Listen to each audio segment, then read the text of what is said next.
Queridos irmãos que constituem a mesa diretiva destes trabalhos, senhoras, senhores, queridas irmãs, queridos irmãos espíritas, jovens, nossos votos cordiais de muita paz. Tratava-se de um jovem sonhador. Havia entregado a sua juventude ao desenhar o próprio futuro. Anelava pela carreira da medicina. Na oportunidade dos acontecimentos que estaremos narrando, ele se encontrava na Universidade da Califórnia, na cidade de Los Angeles, frequentando o 5º ano médico. Chamava-se Tadeu Merlin. Era um jovem sonhador, mas tinha uma peculiaridade no seu comportamento. Era favorável à eutanásia. Ele costumava dizer que o homem e a mulher, nos momentos difíceis, têm direito a eleger a vida que melhor lhes aprouver. Uma morte digna. Será que é válido o indivíduo estorcegar sob os acúlios de sofrimentos inenarráveis, sem nenhuma perspectiva de vida, quando pode ter aqueles padecimentos aliviados? Afinal, asseverava, a eutanásia é um recurso terapêutico para interromper as enfermidades para as quais não há mais mínima esperança. Os cânceres devastadores com metástase, as problemáticas degenerativas, as mortes cerebrais, os estados de loucura avançado. Então asseverava o jovem, quando eu me formar, eu aplicarei a eutanásia.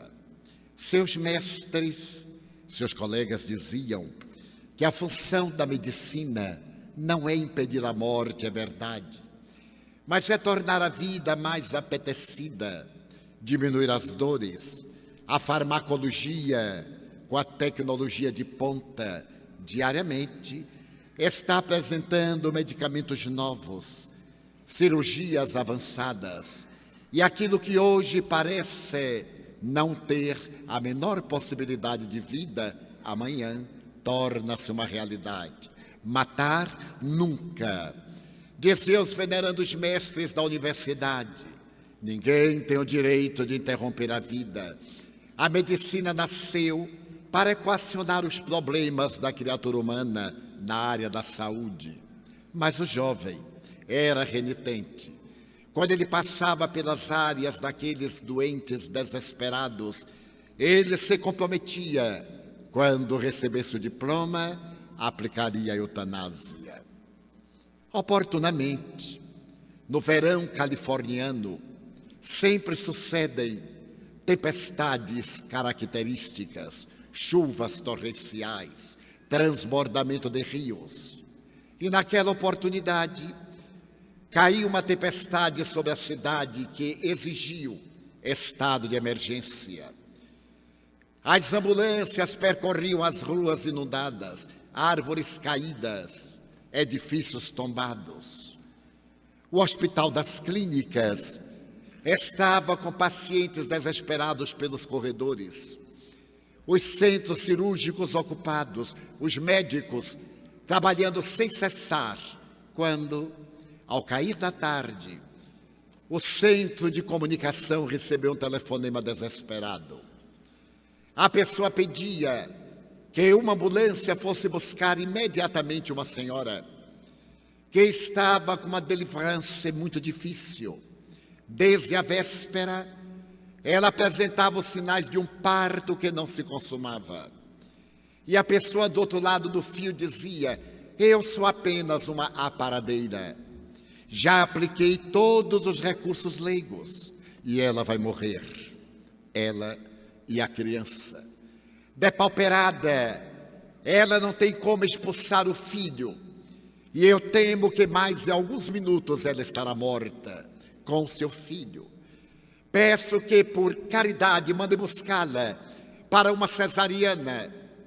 A atendente ao telefone ficou aturdida. Os centros cirúrgicos estavam superlotados.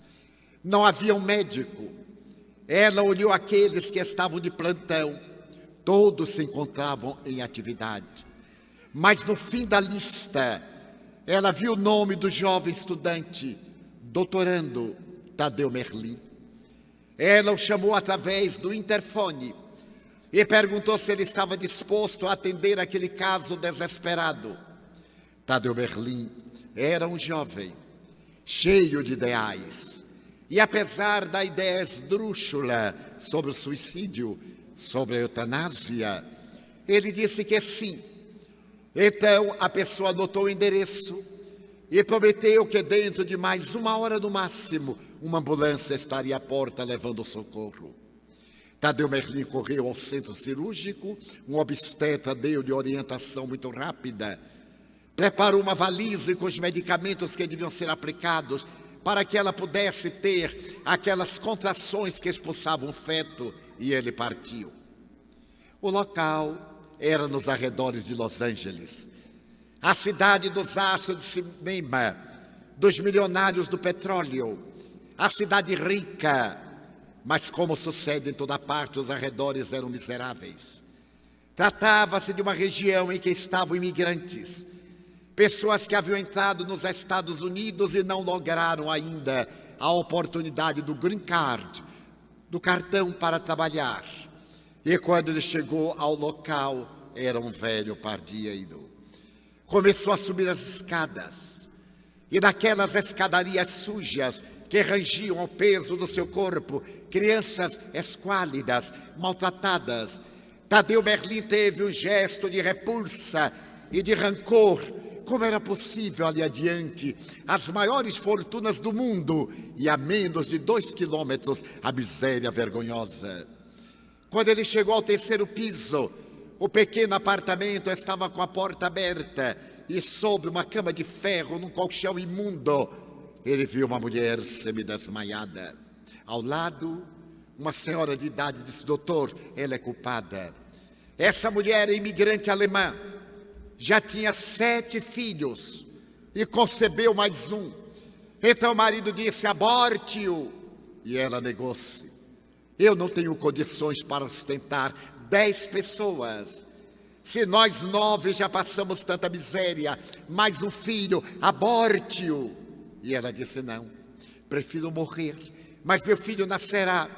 Ele então optou por abandoná-la. E ela passou miséria, esquálida, não tem força para expelir o filho.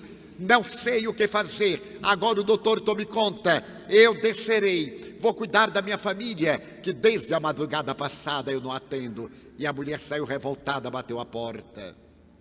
O jovem doutorando tomou pulso, estava débil, o colapso periférico, a sudorese, a respiração difícil, nenhuma contração. A criança estava mais ou menos colocada na posição de parto, mas o organismo não a expulsava.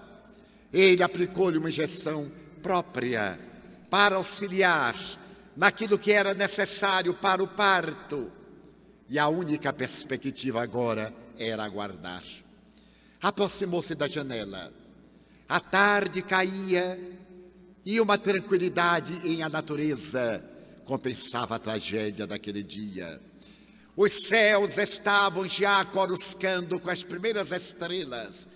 As palmeiras famosas da Califórnia com a sua cabeleira desgrenhada, oscilando ao vento, os edifícios de luxo e aquele quarto nauseante. Tadeu Merlin, não sei porquê, sentiu a magia do escurecer, a hora do ângelus, e então lembrou-se de Deus. Fazia muito tempo ele estava de mal com Deus. Desde quando se adentrara na universidade, ele optara pelo ateísmo. A religião formal, fundamentalista, não resistia à mínima crítica da ciência. Mas naquele momento, 2 vidas em perigo, o silêncio do anoitecer, ele se sentiu emocionado e disse: Senhor, Se tu existes, salva-os. Eu te suplico, salva-os. Se tu existes e se tu quiseres, salva-os.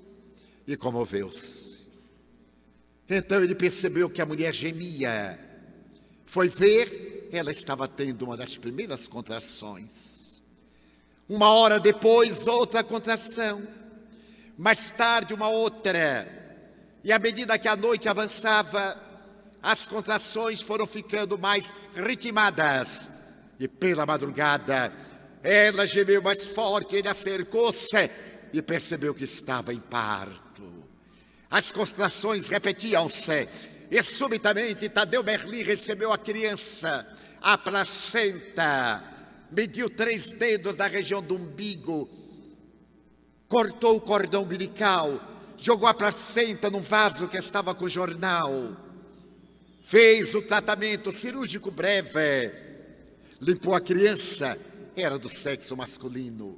A mãe entrou naquele sono reparador que depois do parto é uma bênção de Deus. Ele colocou a criança ao seu lado e sorriu jubiloso, salvara 2 vidas. Pegou a caderneta para poder fazer o prontuário no hospital. Olhou o relógio, a hora, tirou a fita métrica, segurou a criança e calculou 2,8 kg. Tirou a fita métrica e mediu. Quando ele foi medir, ele recuou. A criança tinha o pé direito deformado. Era um fenômeno de natureza teratológica. Ele, desesperado, blasfemou: que desgraça! Tenta esforço para salvar um coxo. A vida dele vai ser claudicar da perna direita. As crianças são impiedosas e naturalmente irão chamado de rengo, aleijado. Vai ter uma infância infeliz neste bairro miserável e pode tornar-se um criminoso. Mas eu tenho a clava da justiça na minha mão, pensou ele. Eu vou salvá-lo. Vou aplicar-lhe a eutanásia. A mãe dorme, não há testemunhas, aplico-lhe uma injeção e evito que a sua vida seja desventurada. Até sorriu de alegria, ia poupar aquela criança de sofrimentos. Preparou uma injeção letal e quando pegou o braço magro do menino e ia aplicar a substância destruidora, a consciência gritou: quem és tu para matar a ninguém? Que direito tu tens sobre a vida dele? A tua tarefa era salvar as vidas, tu já salvastes, deixa-o. Ele teve um choque. Meu Deus, como a consciência é terrível. Jogou a criança lá, atirou a substância fora, ficou envergonhado, fechou a valisa, desceu a escadaria precipitadamente, pegou a ambulância, voltou ao hospital, preencheu aquele laudo que ficaria como um prontuário de vida e partiu. O tempo é o grande mensageiro de uma realidade que não se extingue. O jovem Tadeu Merlin tornou-se médico. Transferiu-se para o meio oeste americano. Foi ser pediatra. Adquiriu uma clínica muito boa. Era famoso na sua região. Casou-se. Teve uma filha. A filha de Tadeu Merlin eram os olhos da sua alegria de enxergar o mundo. A filha cresceu. Foi estudar medicina na Universidade de Los Angeles. Ali conheceu um colega, também estudante de medicina, casou-se. Vieram os 2, agora médicos, morar próximo do doutor Tadeu e senhora Merlin, para colaborarem na clínica infantil. Passaram-se os meses e 2 anos depois, a filha do doutor Tadeu deu-lhe a felicidade de uma neta. Dizem que os netos são as joias que a divindade concede aos indivíduos quando começam a declinar nos anos. Mas também dizem que ser avô é ser o jumento que o filho amestra para o neto poder montar. Porque tudo aquilo que nós negamos aos filhos, nós cedemos ao neto. A maior missão do avô é deseducar o neto que os seus filhos educam.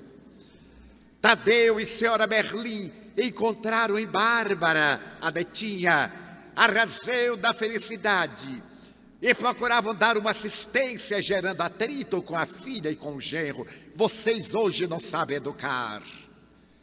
Passaram-se os anos e quando Bárbara completou 5 anos, seus pais vinham de uma jornada.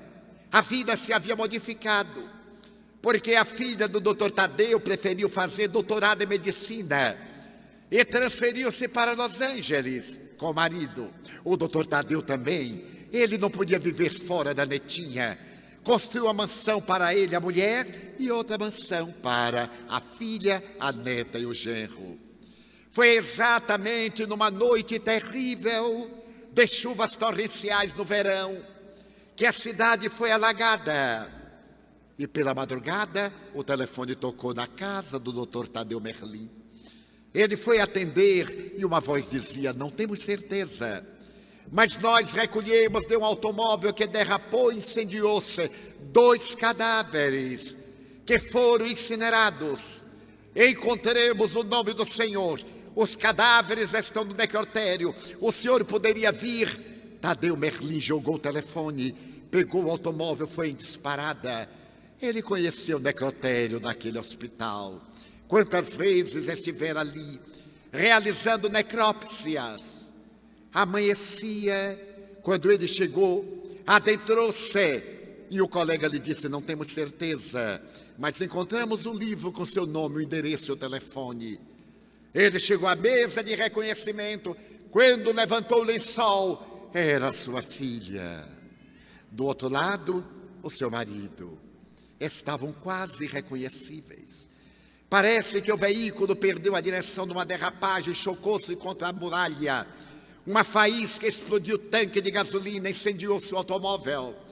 Tadeu Merlin entrou na selva selvagem, que Dante Alighieri, na Divina Comédia, diz que aquele que se adentra na selva selvagem não tem como sair. Fechou-se na amargura. A sua vida agora era outra. Ele trouxe Bárbara para casa. E quando ela perguntava: e papai? E mamãe? Oh, estão além do arco-íris. Viajaram, Bárbara. Um dia eles vão voltar, mas eles estão ao de lá, além do arco-íris. E Bárbara dizia: mas todo mundo tem papai e mamãe. Lá no jardim, todo mundo vai buscar. Seus pais vão. E Bárbara parecia delirar, e os avós sofriam a imensa amargura de não poder dizer a Bárbara o que era a morte, que eles não voltariam mais. Quando Bárbara completou 7 anos e começou a receber a proposta para dar prosseguimento aos estudos, o seu avô optou por fazer uma festa em que ela encerrava o primeiro ciclo na educação norte-americana. Preparou uma festa, convidou todos os colegas de Bárbara, 40. E à véspera da festividade, às 5 da manhã, Bárbara começou a chorar. O avô correu, segurou-a. Estava com febre. Essas febrícolas que atacam as crianças e são a preocupação dos pais. Ele deu um antitérmico. Às 8 horas, Bárbara estava muito pálida, com olheiras, mas estava sem febre. Às 10 horas, a febre rompeu. O Dr. Tadeu preocupou-se, era uma infecção. Ele aplicou agora um específico mais forte. Meio-dia, a temperatura caiu. Ele deu um estimulante. Às 3 horas, Bárbara estava pálida, mas estava sem febre. Começaram a chegar as crianças e suas mães. Dizem que em festa de crianças, quem mais se diverte são as mães das crianças. Todas levam bolsas com saco plástico dentro, tanto comem como levam para casa, para fulano, para beltrano. Enquanto as crianças se sujam de algodão doce, as mães conversam sobre a vida de outras. É o destino das mulheres. A festa estava no auge. Quando o doutor Tadeu percebeu que Bárbara não estava brincando, foi pelo imenso jardim e encontrou a netinha embaixo de um caramanchão, tremendo de febre, de frio. Ele ergueu-a. Ela estava ardendo, mais de 39 graus. Era coisa séria. Levou-a para sua recâmara. A festa foi suspensa. Ele chamou um outro colega. E o colega disse: é coisa grave. Vamos fazer exames complementares imediatamente, sangue, urina. Um laboratório foi convidado para a emergência. Tirou o sangue de Bárbara. Ela delirava. Aplicaram o medicamento, Bárbara continuava delirando. Às 8 horas da manhã veio o diagnóstico. Bárbara era portadora de uma virose letal. Era uma virose que atacava uma criança em 1 milhão de crianças.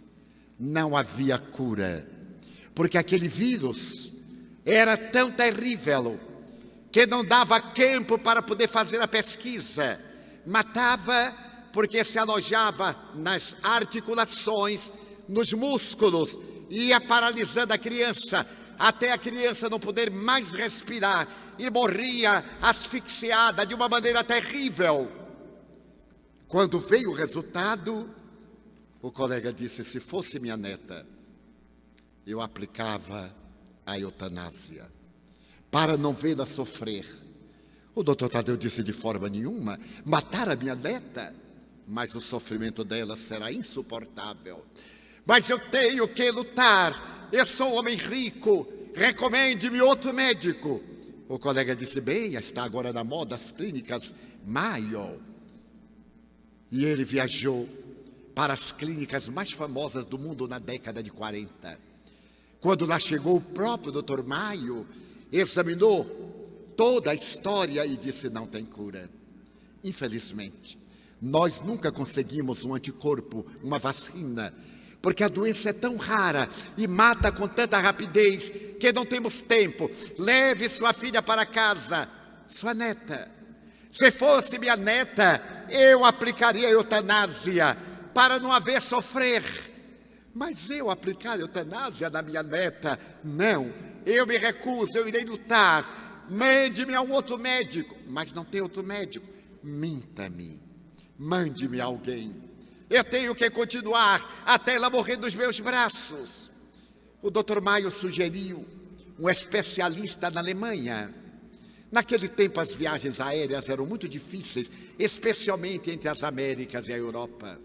Mas o Dr. Tadeu Merlin, senhora e Bárbara, e uma enfermeira especializadas viajaram a Frankfurt.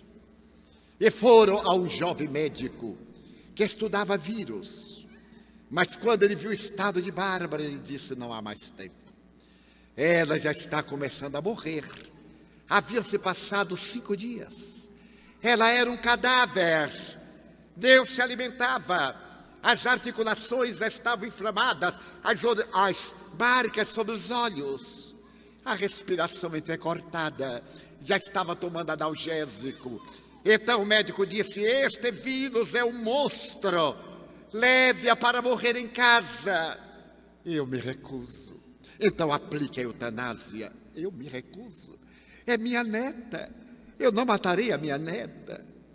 Então faça o que quiser. Diga-me um outro médico. Mas não existe. Minta. Deixe-me uma ilusão, uma perspectiva. Ele abriu o fichário, tirou uma ficha especializada e disse: nos Estados Unidos há um jovem médico estudando esse tipo de vírus, mas ele mora no lugar de assistência precária, numa região de mineradores de carvão. Mande-me até ele, mande o telegrama, peça que ele me receba. E fez a longa viagem de volta. Chegando a Nova York, contratou uma avioneta especial. Bárbara chorava o tempo todo. Quando ele chegou no local, era uma região paupérrima, uma ambulância caindo aos pedaços, uma região quente. Ele arrependeu-se, porque além da problemática da menina, o calor, a poeira, a ausência de conforto. Mas assim mesmo entraram na ambulância e foram até a clínica. Não era uma clínica, era um barracão de tábuas. Quando ele entrou, a netinha, carregada por uma maca por 2 jovens enfermeiros, e ele chegou à sala de recepção, ele teve um choque. Eram crianças aleijadas, crianças deformadas, crianças chorando. Ele foi diretamente à secretária e disse: eu tenho um encontro com o doutor. Diga-lhe que eu venho recomendado da Alemanha. Por favor, eu preciso de falar com o doutor Müller. A enfermeira entrou, daí a pouco ele também.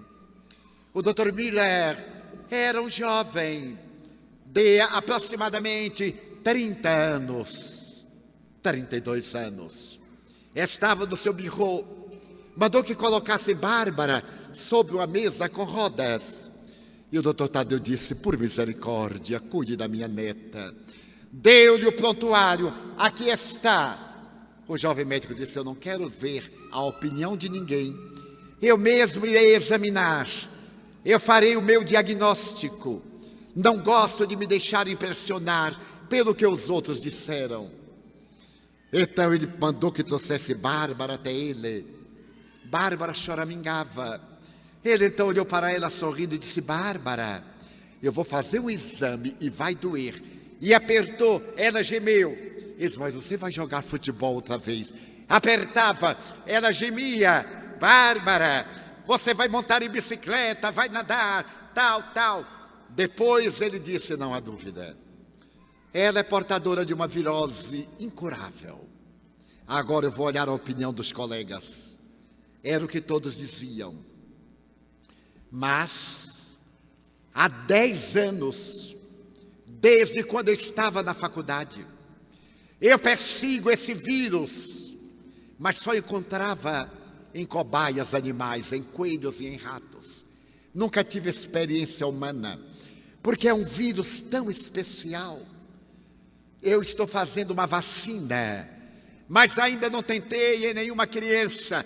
O doutor Tadeu juntou as mãos e disse: por favor, aplique na minha neta. Mas pode ter sequelas. Mas ela está morrendo. Ela vai morrer de qualquer forma. Aplique, doutor Müller. Eu suplico, salve ou mate a minha neta. Ele disse: então assine aqui um documento autorizando-me. Ele assinou sem ler. O doutor Müller chamou a enfermeira e disse: leve-a, vista-lhe o maiô. Vamos fazer hidroterapia.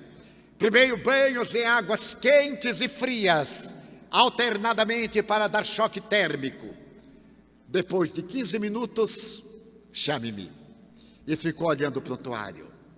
Quando a enfermeira abriu a porta, disse: doutor Müller, a paciente está pronta. Ele levantou, empurrou o birô que tinha rodas. E quando ele saiu, puxava da perna direita.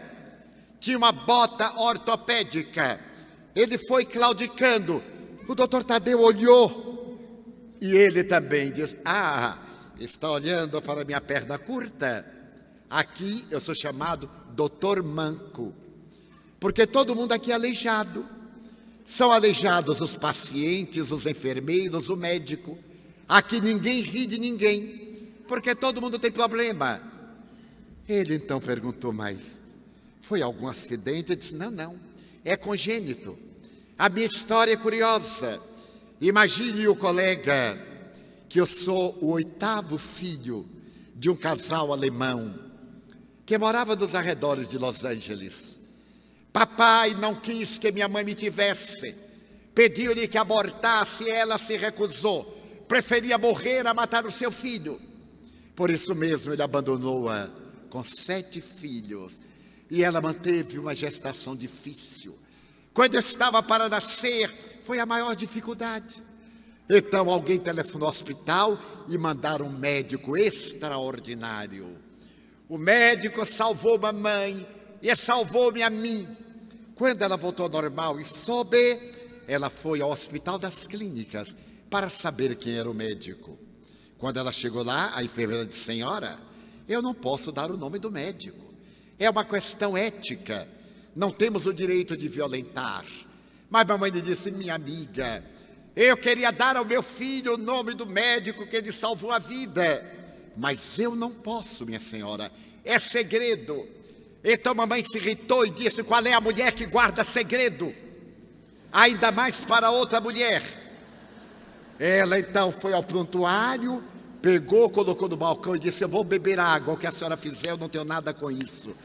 Mamãe abriu e viu lá o nome dele, Dr. Tadeu.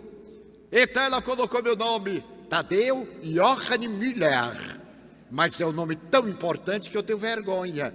Aí eu prefiro que me chame Dr. Manco. Na escola eu era aleijadinho. Aqui eu sou manco. Dr. Tadeu lembrou-se daquela noite.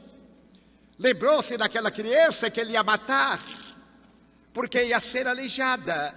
Então o Dr. Tadeu disse: Deus meu. Lembrou-se de Deus outra vez. É melhor ser manco do que ser cego como eu era. O doutor Manco perguntou alguma coisa e disse: não, eu estou desvairando. O doutor Tadeu Johann Müller atendeu a Bárbara. No dia seguinte aplicou a vacina. Um mês depois, Bárbara teve alta. E a partir daquele dia, a virose desapareceu da terra, graças à vacina criada pelo doutor Tadeu Johann Müller, o manco, a quem o doutor Tadeu Merlin poupou a vida. Felicidade. O que é a felicidade? Já dizia Aristóteles que a felicidade é a meta da nossa vida. Buscar a felicidade, eis a razão pela qual nós estamos na terra. Mas o que é a felicidade? Para o glutão, é comer muito. Para o desportista, é atingir o máximo, quebrar recordes. Para cada um de nós, a felicidade tem um sabor diferente. Mas foi para entender a felicidade que nasceu a filosofia. Para poder entender a vida, surgiram as primeiras escolas filosóficas no Ocidente, já que no Oriente elas eram portadoras de um caráter religioso. Anaxágoras, pré-socrático, e uma verdadeira elite de pensadores gregos haviam estabelecido as éticas para a felicidade, até quando Epicuro, o grande filósofo, estabeleceu que a felicidade consiste em ter, porque quem tem, pode. Quem pode, compra. Quem compra, goza. E apresentou a chamada escola hedonista, a escola do prazer, da beleza. Todos nós somos hedonistas. Gostamos da beleza, do prazer, do conforto. Dizia Epicuro, na doutrina que ficou também com seu nome como epicurista, que a verdadeira felicidade é ter. E a filosofia do ter tomou conta de Atenas. Mais tarde, alguns discípulos perceberam que todo aquele que tem sofre o medo de perder a posse, que é possuidora. E à medida que o indivíduo tem, mais quer ter. Será então a felicidade o atendimento de 3 necessidades básicas: comer, dormir e fazer sexo? Eles constataram que a pessoa que come muito não fica feliz, tem indigestão. A pessoa que dorme muito não fica feliz, fica pachorrenta. E a pessoa que exerce o sexo demasiadamente fica sem apetite sexual. Que é a felicidade? Se a felicidade não é ter, alguém pensou, a verdadeira felicidade é não ter nada. Então surgiu o segundo filósofo, Diógenes, que começou a pregar a filosofia cínica. Aquele que tem medo de perder. Quem não tem nada, já chegou no fundo do poço. Não tem nenhum perigo. E Diógenes era tão cínico, que um dia em Atenas ele estava falando a uma estátua. E alguém lhe perguntou: Diógenes, tu não sabes que a estátua é de pedra? Sei. Tu não sabes que as pedras não ouvem nem falam? Sei. E por que estás falando com as estátuas? Estou acostumando-me com a mudez da pedra para suportar a estupidez de quem fala. Era um filósofo. Ele pregava não ter nada. E certo dia ele foi encontrado nas ruas de Atenas, quase nu, com uma lâmpada acesa durante o dia, procurando um homem, isto é, uma pessoa integral. A filosofia cínica tomou conta da terra. Ela reapareceu na filosofia dos anos 60, os hippies. Não tomar banho, não fazer barba, não cortar cabelo. A filosofia do não ter nada. Mas será que não ter nada dá felicidade? Há tanta gente que é escrava de ter, mas há muita gente que é escrava de não ter. Joana de Ângeles, espírito, diz que há muita gente que é escrava da condicional. Eu só serei feliz quando? Eu só serei feliz se. Eu fui funcionário público. Deus me honrou nesta encarnação, tornando-me funcionário público. E tive uma expiação, fui chefe de seção. Ser chefe de seção em repartição pública é expiação. E naquele tempo eu tinha uma colega. Naquela época, quando a mulher completava 30 anos, era muito ridicularizada, porque foi publicado um livro de Honoré de Balzac chamado A Mulher dos 30 Anos. E por isso dizia que a mulher de 30 anos era uma balzaquiana. Era uma ofensa. Até saiu a música de carnaval. Faz muito tempo, nem eu me lembro, vovó é que contava. Pois bem, a minha colega estava com 29 anos. Estava no claro escuro, casa não casa. Sabendo que eu era espírita, disse: Divaldo, vou lhe pedir uma caridade. Você ora a Deus para eu me casar? Já imaginou se eu completar 30 anos? Balzaquiana, quem é que vai querer uma mulher balzaquiana? Eu fiquei com tanta pena, que a partir dali eu disse: meu Deus, coitadinha, dá um jeito dela casar. E orava, arranjou um namorado. Casou no dia do aniversário, 30 anos. E quando ela voltou da lua de mel, eu perguntei: então, está feliz? E ela disse: quase. Como quase? Você não me disse que na hora que casasse ia ser a mulher mais feliz do mundo? Pois é, Divaldo. Houve alguma coisa na lua de mel? Não, é que eu estou morando com minha sogra, não sabe? E a verdadeira felicidade, eu só serei feliz quando eu tiver minha casinha, a casinha própria. Você ora, Divaldo? Eu digo: oro, Pai nosso que estás nos céus. Então o governo apresentou aquele primeiro plano imobiliário, aquelas casas que não cabiam direito nem uma cama de casal, mas era uma casa. E o marido dela entrou no projeto habitacional da antiga Caixa Econômica, comprou uma casa. Quando ela veio ao instituto e disse: estou morando em casa nova, vou até fazer uma recepção para vocês. Nós éramos 8 colegas. A sala de jantar era tão grande que a gente não cabia os 8. Um tinha que ficar na cozinha, o outro no corredor, o outro na sala. Mas era a casa dela. Eu digo: agora você está feliz. Você já tem marido, você já tem casa. Está feliz? Quase. Eu só serei feliz mesmo quando tiver um automóvel. Você sabe, aqui fica longe, eu tenho que pegar 3 conduções. Você ora, Divaldo, para meu marido comprar um automóvel? Eu digo: vou orar sim. Claro, eu já vi que está dando certo. Pai nosso. Certo dia eu chego ao trabalho e a minha colega chega de automóvel. Não era um automóvel, foi um plano que o governo fez para um automóvel barato. O automóvel não tinha quase nada, era só a lataria e o motor, mas era um automóvel. Ela saltou de carro, eu saltei de ônibus. Então eu digo: não está certo, agora eu vou orar para eu ter um carro, nem que seja um carro de mão. Entramos no elevador, ela alegre, disse: então, já tem marido, já tem casa, já tem carro, agora está feliz, não é verdade? Quase. Como quase? Divaldo, você veja, eu só serei feliz quando tiver minha filhinha. Eu estou programando ter uma menina daqui a 3 anos e 2 anos depois ter um menino. Porque até aquele tempo era Deus que programava, veio a pílula, aí todo mundo começou a programar. Você ora, Divaldo, aí eu vou ser feliz. Eu oro, Pai Nosso, são mais 2 espíritos para reencarnar e tal. Teve uma menina, 2 anos depois, um menino. Quando ela me convidou para ver o seu filho, as 2 crianças lindas, eu disse: agora, por favor, você está feliz? Quase. Porque, veja, eu só vou ficar feliz mesmo quando meu filho for engenheiro da Petrobras e a minha filha se tornar psicóloga. Eu digo: não vou rezar mais, porque eu já morri. Ela era escrava do que não tinha. Então eu me lembrei de uma anedota que eu li no jornal, a história de Pafúcio. Era chamada A Família Feliz. Eram uns quadrinhos que viu no jornal.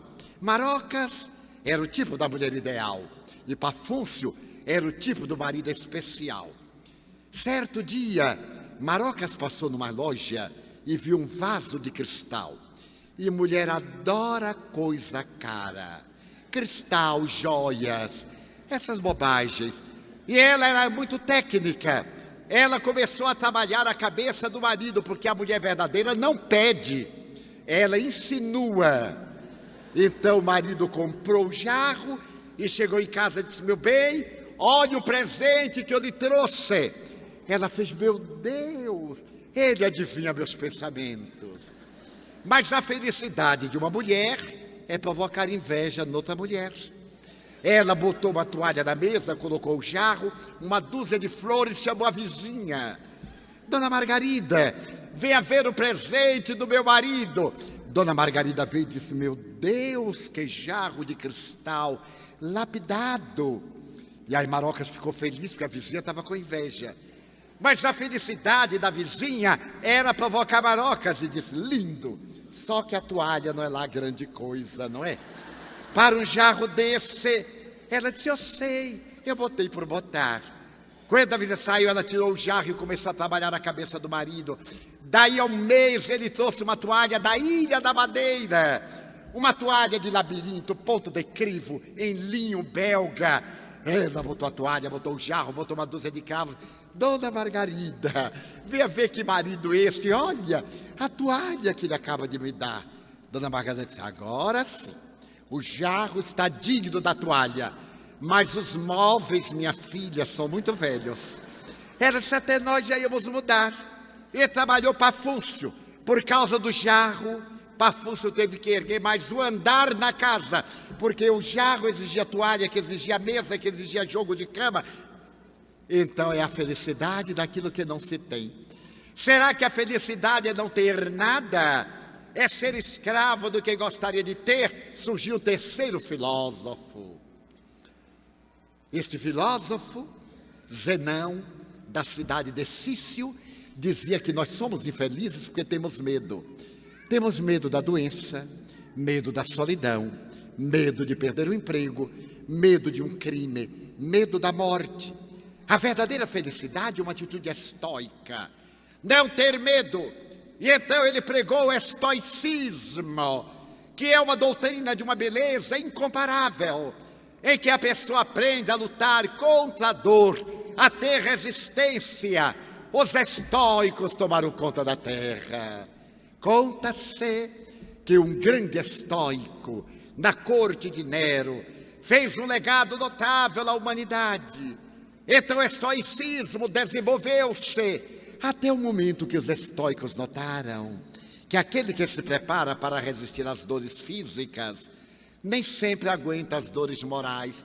Quem pode se prevenir contra a saudade, contra a dor de uma traição, contra um equívoco? Então Sócrates estabeleceu que a felicidade consiste em 3 valores: uma consciência tranquila, um coração pacificado e um caráter reto. Só tem consciência tranquila quem tem um bom caráter. E tendo a consciência tranquila pelo caráter reto, tem um coração pacificado. Sócrates começou a pregar a doutrina moral, a ética, a virtude, até o dia em que Atenas era governada por 70 tiranos. E Sócrates pregou a rebelião dos jovens, para que não se submetessem às exigências arbitrárias daqueles tiranos. Ele foi denunciado, foi julgado, foi condenado à morte.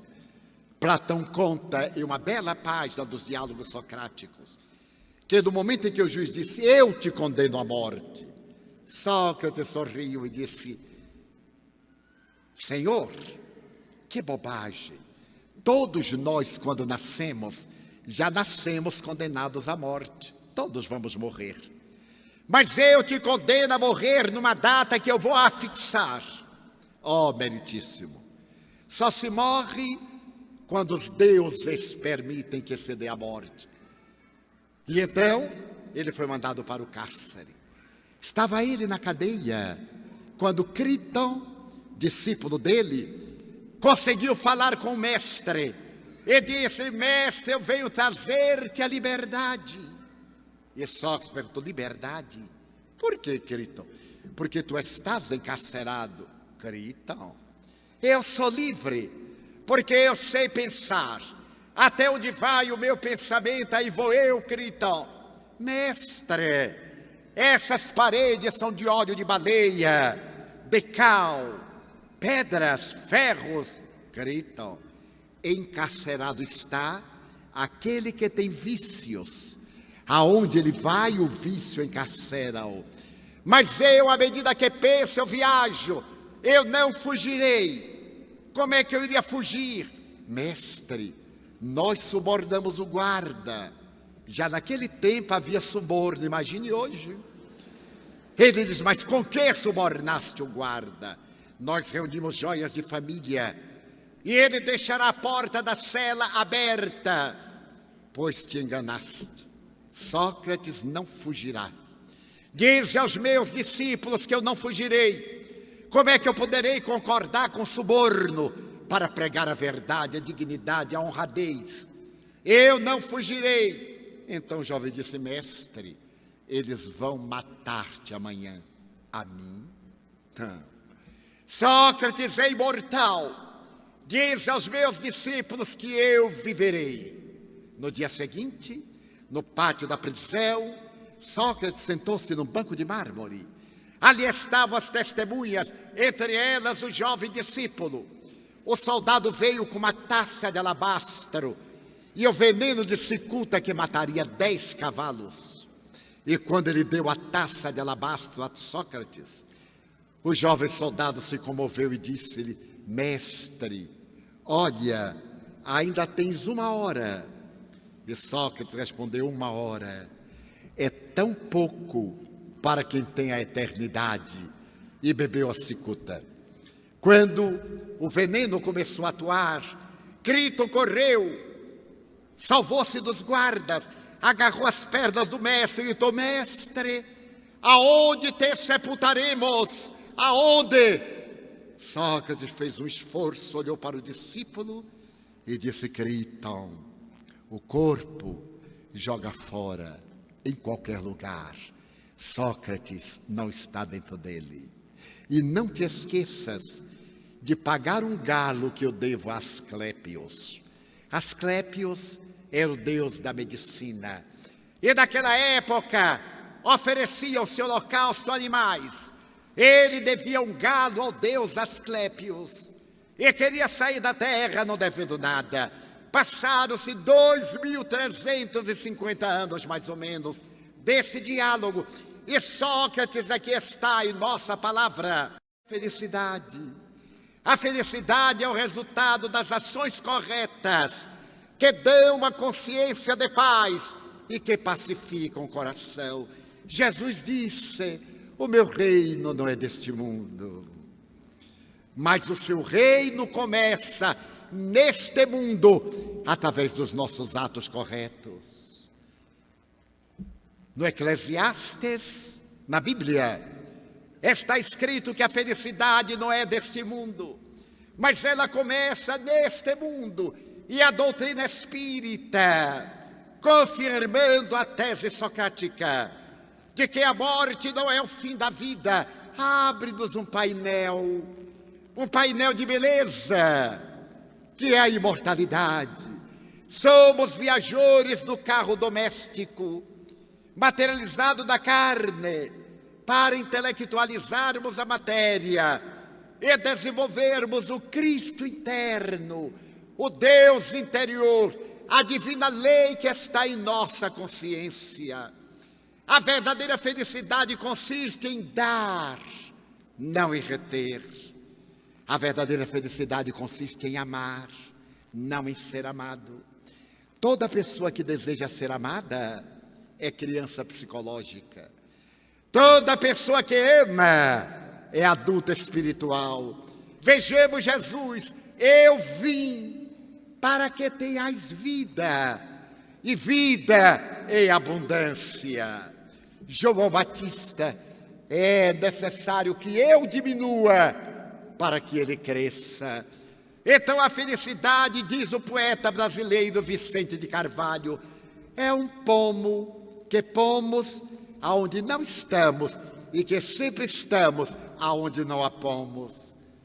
Então a felicidade para nós invariavelmente é sensorial, é o prazer, mas qualquer prazer depois de fruído deixa um laivo de amargura, deixa um desencanto. Amamos alguém, temos o interesse sexual, unimos a pessoa, é a minha felicidade. Por quanto tempo? Esta é uma felicidade condicional. É necessário então que nós transcendemos o corpo. A felicidade é emocional, é um estado interior, não é uma linha reta, é uma linha sinuosa, em que há momentos de júbilo e há momentos de preocupação, é natural. Se ela fosse uma linha horizontal, seria tediosa, ninguém suportaria. Então a verdadeira felicidade é resultado também dessa luta, dessa aspiração. A plenitude da felicidade é que só teremos no mundo espiritual quando superarmos os limites da matéria. Mas será possível ser feliz no mundo? Sim. Não ambicionando além do que pode reter. Há um velho ditado: quem muito abarca, pouco aperta. Porque a pessoa não tem dimensão. Se nós aprendermos a sorrir com o que temos, com o que somos, com o que estamos, aspirando mais, isto é felicidade. Daí a busca da felicidade é muito fácil. Eu encontrei a felicidade no dia que eu descobri que a alma era imortal. Eu sabia, através da religião que eu professava, que além da morte havia vida. Mas quando o Espiritismo me iluminou a consciência, me explicou por que sofremos, porque existem aqueles que são ditosos e aqueles que são desventurados, então eu aprendi a ser feliz. Mesmo na dor. Quantas dores me assaltaram neste longo caminho. As lágrimas não chegavam a correr, porque o coração estava entibiado de forças. E eu dizia: muito obrigado, Senhor. Somente me acontece aquilo que eu devo. E se eu estou resgatando, eu estou feliz. Então eu me lembrei de Santa Teresa de Ávila. Santa Teresa de Ávila, a doutora da igreja, certo dia nas suas viagens para purificar o Carmelo, para dignificar os monastérios, teve que atravessar uma ponte pêncil sobre um rio caudaloso numa chuva terrível. E ela foi atravessando a ponte, ameaçando de cair, e ela: Senhor, Senhor, me ajude. Quando chegou do outro lado, salva, era uma mulher notável. Santa Teresa disse: é assim que você trata aqueles que o amam. É por isso que bem poucos o amam. Curioso, ela estava dizendo que o Senhor da vida nos pede algo mais, para que nós sejamos exemplos vivos. Em uma noite de muito padecimento íntimo em minha vida, Joana de Ângeles disse uma frase que eu elegi como roteiro. Ela disse-me: faze da tua vida uma estrada assinalada por pegadas luminosas, para que todo aquele que venha depois de ti possa dizer: Por aqui passou uma luz, porque deixou setas luminosas apontando o rumo. Então a felicidade não é a ausência do sofrimento, não é a ausência da companhia, não é a ausência da dor. A felicidade é esse estado natural de compreender por que sofremos. E a reencarnação nos explica por que sofremos. Porque a reencarnação nos diz que nós somos semeadores e somos colhedores. Somente colhemos o que nós semeamos. Isso dá dignidade, porque nos dá certeza: se estou sofrendo agora, eu vou semear alegria, eu vou colocar sol nas almas, eu vou acender lâmpadas na noite, eu vou dar um sorriso jovial, eu vou apertar as mãos das pessoas. Gostaria de concluir com uma experiência que eu tive no mês de março passado. Eu visito determinado país da América Central desde o ano de 1969. Invariavelmente eu vou, realizo as conferências, volto. E em março último, a minha última conferência terminava às 11 da noite. Eu deveria pegar um voo ao Panamá às 2 da manhã para pegar um voo em São Paulo, chegar a Salvador. E quando eu terminei a conferência, ficamos conversando com os amigos, levaram-me ao aeroporto, eu fiz o check-in, adentrei-me, e na hora em que eu entreguei o passaporte ao guarda aduaneiro, ele estava de mau humor e muito grosseiro. Ele me disse: o senhor não pagou o imposto de turismo? Eu disse: desculpe, eu não sabia. Como não sabia? Eu disse: eu não sabia porque no check-in ninguém me disse nada. Eu venho a este país há muitos anos e deve ser um imposto novo. Ele disse: é recente. Olha ali escrito. E eu disse comigo: eu vou dar uma lição neste sujeito, que ele não vai esquecer nem daqui a 10 reencarnações. Quando ele apontou: olha ali, eu olhei para o outro lado. Ele do lado de cá, eu disse: aonde? Espera aí um pouco. Não repare, eu sou quase cego. Eu sou míope. Eu sei que o senhor é homem, porque eu estou vendo o vulto e pela sua voz. Ele aí assustou. Não está vendo ali? Eu digo: aonde? Ali, e eu não olhava para o lugar. Ali está escrito: por favor, pagar o imposto de turismo. Eu disse: me perdoe, eu não estou enxergando. Aonde paga? Ele disse: ali, naquele balcão. Eu disse: você me ajudaria, meu filho, por favor? Ele perdeu a grosseria. Ele disse: pois não. Saiu, me pegou e eu fui quase cego. Quando chegou lá no balcão, eu tirei a carteira, perguntei quanto. Ele disse: são $15. Ele disse: você paga para mim, por favor? Dei a carteira a ele.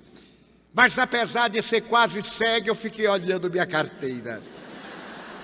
Ele tirou os dólares, pagou, prendeu o recibo no passabordo, no cartão de entrada, e me levou até o portal para passar no raio-x. Mas já era outro homem, mudou. O meu gesto de dependência mudou, mas ele aí se vingou de mim.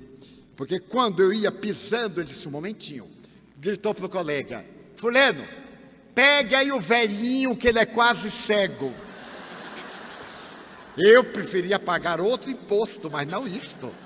Aí o outro veio e disse: o senhor não enxerga não? Eu digo: quer dizer, mais ou menos, não sabe? Eu fui pegar o meu laptop, a minha pasta, e disse: eu ajudo o senhor, pode ficar tranquilo. Pegou e disse: o senhor acerta ir à gate? Eu digo: acerta, eu conheço, eu vou levar o senhor lá. Eu digo: não, meu filho, muito obrigado, vou. Aí me levou. Ele disse: sente aí, defronte da entrada, não saia. Daqui a pouco eu venho, olha a diferença. Daqui a pouco eu venho para pôr o senhor dentro do avião. Eu disse: não venha, não venho. Eu digo: pronto. Eu tinha 2 horas para ler, aí abri o livro e fiquei lendo. Um olho na estrada, outro olho no livro. Daí a pouco veio o primeiro guarda, o que me tratou mal. Ele veio, sentou-se: senhor Pereira, porque em espanhol é o segundo nome, que é o nome do pai, diferente de nós brasileiros. Senhor Pereira, eu fui muito grosseiro com o senhor, não fui? Eu digo: foi, muito grosseiro. E é de lamentar, meu filho, porque você é funcionário público, você é meu empregado. O governo lhe paga os $15 que eu paguei. Por que o funcionário público trata tão mal os seus patrões? O patrão do funcionário público é o cliente. Nós pagamos o imposto, o governo paga e ele tem que nos atender. Não faça isso. Eu sou um homem de idade, vou lhe dar um conselho. Embora eu não lhe enxergue muito bem, mas você deve ter uns 26, 28 anos. Podia ser meu neto. Trate bem as pessoas, porque as pessoas saem e jogam sobre você uma vibração de simpatia. As pessoas saem com raiva. Você deve estar com problemas. Eu estou. Mas todo mundo vai jogar em você vibrações negativas. Vai ser pior. Ele disse, senhor Pereira, eu estava provocando uma briga para matar alguém ou alguém me matar, porque eu estou com um problema, e me contou o problema. Eu ouvi pacientemente. Quando eu me dei conta, ele estava com a cabeça no meu ombro, chorando. Eu deixei de chorar e disse, meu filho, a vida é muito maior do que este problema. Quem não tem problemas? Eu vou lhe dar a palavra de um velho amigo. Aconselhei como se fosse meu neto. Segurei-lhe as mãos, estavam geladas, trêmulas. Eu digo assim, eu vou lhe transmitir energia. Você acredita na energia? Ele disse, eu não tenho muita ideia. Eu digo, não importa. Dê-me suas mãos. Falei pausadamente. Você vai resolver o problema. Você já ouviu falar que os corsários do Mar Caribe enterraram tesouros nas praias? Ele disse, é uma lenda. Eu disse, pois bem, eu estou aqui perto do Mar Caribe com você. Eu tenho um mapa de um tesouro. Não me diga. Digo. E vou dar este mapa a você. A mim. Como você reconheceu o seu ato, eu vou adotar você como meu neto. E então eu vou lhe dar um mapa. Abri a pasta, tirei o Evangelho segundo o Espiritismo e dei a ele, em tradução ao espanhol. Ele disse, mas é um livro? Eu digo, é um mapa. O tesouro está aí dentro. Você vai encontrar um tesouro com um valor inestimável. Depois me escreva, tem o meu endereço. Aquele homem dobrou-se chorando, beijou as minhas mãos e me disse, o Senhor salvou a minha e talvez outra vida. Eu nunca mais esquecerei do Senhor Pereira. Ele disse, nem eu, meu filho, eu nunca mais esquecerei de você. Foi feita a primeira chamada, ele me levou pelo braço, como se fosse um filho. Chegou a comissária de bordo e disse, olhe, seu Pereira tem dificuldade visual, atenda-o.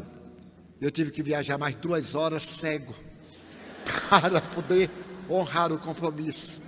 De quando em quando ela vinha e dizia assim, senhor Pereira, alguma coisa? Eu digo, não, está tudo bem. Recebi uma carta dele 1 mês depois. Eu logo vi que o senhor deveria ter uma religião. Eu estou frequentando a sociedade tal. E recentemente, senhor Pereira, vai fazer o ano que nós nos reencontremos. Porque não é possível. Aquele encontro foi um reencontro. A mente dele já está esclarecida.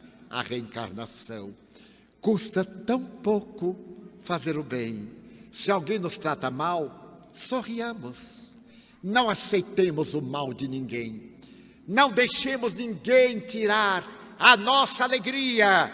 Não permitamos que alguém destrua a nossa alegria de viver. Não aceitemos o presente do mal. Se alguém nos desafiar, digamos mentalmente, é um psicopata. Está doente. Está de mal com a vida. Quem é de nós que não tem inimigos? Todos temos.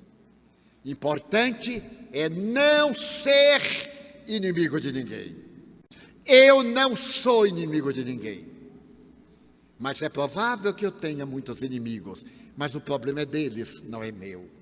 Então a felicidade, disse meu espírito Manuel Viana de Carvalho, a felicidade é um bumerangue. Jogue e não vá atrás, fique. Ele vai, o bumerangue volta. Quando ele passar, você segura.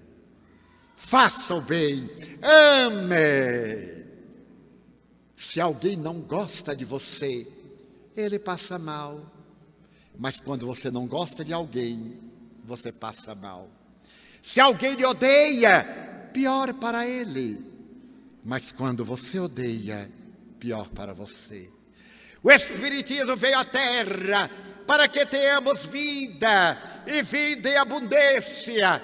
Por isso Allan Kardec estabeleceu que a verdadeira felicidade é a ação caridosa, porque fora da caridade não há salvação. Caridade para os criminosos, caridade para os amigos. Há momentos em que os amigos não nos entendem, caridade para com eles. Demos-lhe o direito de ser como são, porque se nós não conseguimos ser melhores, porque vamos esperar que os outros o sejam. E desejemos a fraternidade. Quem é tão pobre que não pode dar um sorriso? Eu estava na Alemanha, na cidade de Colônia, ia fazer um seminário, estava com o meu intérprete, e quando eu fui passando, eu vi um senhor. Ele estava tão enfesado e eu estava tão feliz. Então eu disse, Guten Morgen. O velhote se irritou. E o meu tradutor disse, Divaldo, ele está com raiva, está xingando. Como é que dá? Ele não lhe conhece. Eu digo, então traduza. Ele não me conhecia, mas agora me conhece. Aí parei. Entabulamos uma conversa. Ele diz, odeio latino-americanos. E eu disse para o tradutor, não pode haver gente mais gentil do que latino-americano, que ama o mundo, resultado de várias raças que se unem para criar um biótipo especial. Daí a pouco estava dialogando com aquele homem que era neurótico de guerra. Ele terminou por fim dizendo, mas vocês são brasileiros, que fazem aqui em Colônia? O meu intérprete disse, nós vamos ter agora um seminário, a felicidade é possível. Ele disse, possível? É.